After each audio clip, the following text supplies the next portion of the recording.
वाल्मीकि दल सैन्य समेता, कानन सदन मुनीश निकेता। सिय सुत युगल वीर बरिबंडा, भुजबल अमित दिनेश प्रचंडा। वीर बली है देखऊं आई, पत्र बचेऊं सिर बांध्यो ताही। कटिकशी तूण हाथ धनु तीरा, समर हेतु बैठे बलवीरा। शत्रुघ्न जी चलते चलते सेना को साथ लिए उस सदन वन में पहुंचे जहां पर वाल्मीकि मुनि के आश्रम था। सीता जी के अत्यंत तेजस्वी दो वीर पुत्र थे जिनका भुजबल सूर्य के समान था। वे वीर बलवान आकार आकर घोड़े को देखे और सिर पर बंधे हुए पत्र को बांधकर, कमर में तरकश बांध, हाथ में धनुष बाण को ले युद्ध के लिए उद्धत हो गए। देहु तुरक घर जाहु सुहाए, धन्य मातु पितु जिन तुम जाए। मांगो भीख समर चढ़ी आई, छत्री कुलही कलंक लगाई। तुम अपने घर चले जाओ और घोड़ा हमें दे दो। तुम्हारे माता पिता बड़े भाग्यशाली हैं जिन्होंने तुमको पैदा किया। इस पर लवकुश ने कहा, तुम लोग संग्राम के लिए तो आए, पर मांगते भीख हो। तुम लोगों ने क्षत्रिय कुल को कलंकित कर दिया। लवकुश कहते हैं कि हे शूरवीरो, तुम लोग युद्ध के समय सुंदर क्षत्रिय कुल को कलंकित मत करो। क्या तुम लोगों ने पृथ्वी को वीरों से रहित जानकर अनजान में घोड़ा छोड़ा था? तब उन बालकों की ऐसी कठोर बातें सुनकर बड़े बड़े योद्धा उन पर दौड़ पड़े। तब तो धनुष तान कर लव ने हंसते हुए एक ही बाण मारकर उनके शरीर को जर्जर कर दिया। फिर शत्रुघ्न जी ने लवकुश से कहा कि हे मुनि बालको, तुम लोग क्रोध छोड़कर घोड़ा हमें दे दो।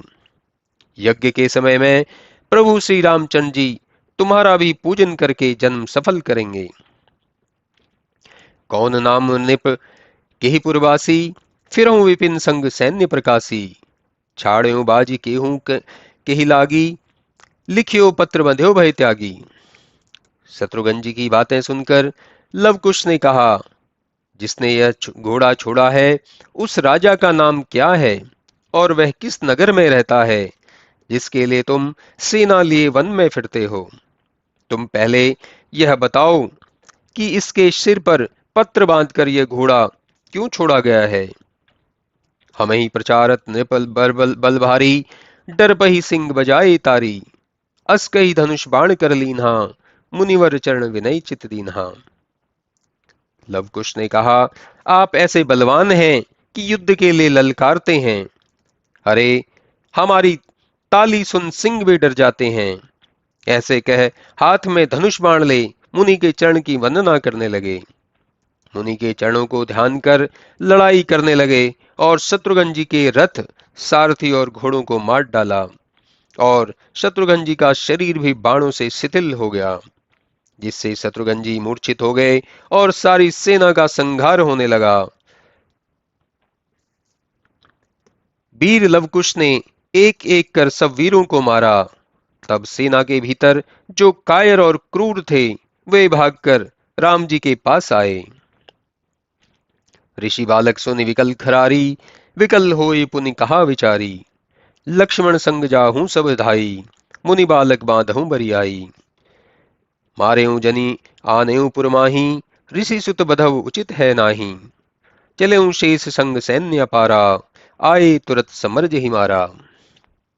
ऋषि बालकों का नाम सुनकर राम जी व्याकुल हुए। फिर विचार कर बोले कि हे भाई, तुम सब लक्ष्मण के साथ जाकर मुनि बालकों को जबरदस्ती बांध लाओ।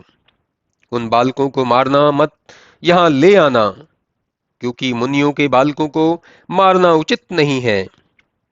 लक्ष्मण जी के साथ राम जी की आज्ञा पाते ही अपार सेना युद्ध में पहुंच गई। समर भूमि देखूं भट भाई, परेऊ अवनि जनु मिर्गी आई। ले घर जाहूं जीव मुनि बालक, दिन कर वंश देव मुनि पालक। आखिन ओट होऊं अब ताता, आवत क्रोध चढ़त मम गाता। लक्ष्मण जी रणभूमि में जाकर देखते हैं कि सारे सुबट रणभूमि में इस तरह पड़े हैं मानो मिर्गी आई है। लक्ष्मण जी ने लवकुश से कहा, यह मुनि बालक, तुम अपनी जान लेकर भाग जाओ, क्योंकि सूर्यवंश हमेशा देवताओं और ब्राह्मणों को पालता है। नहीं तो अब तुम्हें देखकर मेरा शरीर क्रोध से जल रहा है।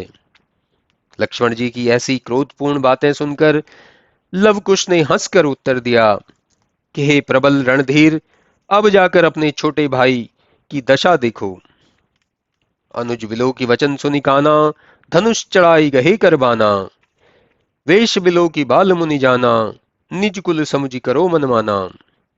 लवकुश की बातें सुनकर लक्ष्मण जी ने हाथ में धनुष बाण उठाया, लेकिन मुनि के बालक समझ और अपने कुल की मर्यादा विचार कर कुछ लज्जित हुए। जो तुम्हारी सहायता करने वाले हैं उन्हें बुला लो, तुम्हें अकेले मारने से क्या लाभ। ऐसा सुनकर कुश ने अपना बाण संभाला, जिससे पृथ्वी कांपने लगी और शेष व्याकुल हो गए। उस समय इतने बाण छूटे कि सारा आकाश और सूर्य भगवान भी छिप गए। शत्रु कुश को बलवान जानकर लक्ष्मण जी रथ रोककर तीव्र बाण चलाने लगे। काटहि विशिष विशिष सब भाई, कौतुक करहि विविध खगराई। झपटी गदा लक्ष्मण ते ही मारी, गिरे भूमि कुश मूर्छित भारी। काकभूषणी जी गरुड़ जी से कहते हैं, हे गरुड़, आपस में दोनों दौड़ दौड़कर बाण से बाण काटते हैं और अनेकों कौतुक करते हैं। इसी बीच में लक्ष्मण जी ने कुश को एक गदा झपट कर मारी, जिससे कुश मूर्छित हो गिर पड़े। कुश को मूर्छित देखकर लव ललकार कर दौड़े। तब लव को आते देख लक्ष्मण जी उनकी छाती में एक बाण मारे, लेकिन योद्धा न गिरा। फिर लव और लक्ष्मण जी ललकार कर मल्ल युद्ध करने लगे।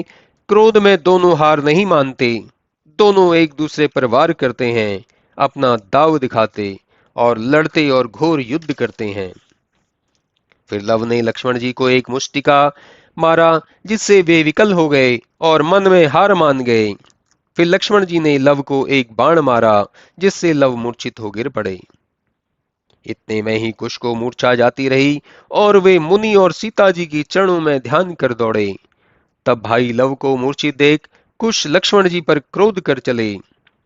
तब उस श्रेष्ठ वीर को आते देखकर लक्ष्मण जी धनुष बाण ले उसके सामने दौड़े और मेघनाथ को जिस बाण से मारे थे वही बाण चलाए, लेकिन कुश ने सब काट गिराया। लक्ष्मण जी प्रबल शत्रु को देखकर बहुत आश्चर्य में पड़ गए और सीता जी को वन में छोड़ना सोचकर अपने मन में कहने लगे कि मैं इसी तरह अपना प्राण त्याग दूंगा। कुश करि क्रोध विशिख सोली ने, मंत्र प्रेरी मुनिवर जो दीने। नाक रसातल भूतल माही, सो सर छूटे बचे को नाही। लक्ष्मण जी इसी विचार में पड़े थे कि कुश ने क्रोध पूर्वक वह बाण धारण किया जिसे मुनि ने मंत्र प्रेर कर कुश को दिया था। वह बाण ऐसा था जिसके चलाने से कोई नहीं बच सकता था। मोहन बाण जगत जेहि जाने, विष्णु महेश ब्रह्म जेहि माने। मारेऊं ताकि शेष उर माही, परेऊं धरणी तन सुधि कछु नाही। वह ऐसा बाण था जिसे सारा संसार और ब्रह्मा विष्णु महेश तक जानते हैं। उस महान बाण को कुश ने संभाल कर लक्ष्मण जी को मारा, जिससे लक्ष्मण जी व्याकुल हो पृथ्वी पर गिर पड़े। चली भाग सब अनी अपारा, कौशलपुर महा परी पुकारा। करणी सकल युद्ध की वर्णी, लक्ष्मण विरथ परे जिमि धरणी। लक्ष्मण जी को मूर्छित देखकर सब सेना भाग गई और अयोध्यापुरी में हाहाकार मच गया और सैनिकों ने आकर राम जी से सब हाल कहा। वही किशोर दो बाल अनूपा, तब प्रतिबिंब सुनो सुरभूपा। काक पक्ष सिर धरे बनाई, बालक वीर वर्णी नहीं जाई। उन लोगों ने कहा, हे प्रभु, जिस तरह सारी सेना का नाश हुआ वह सब हमने अपनी आंखों से देखा। किशोर अवस्था वाले दोनों वीर बालक आप ही के सदृश हैं।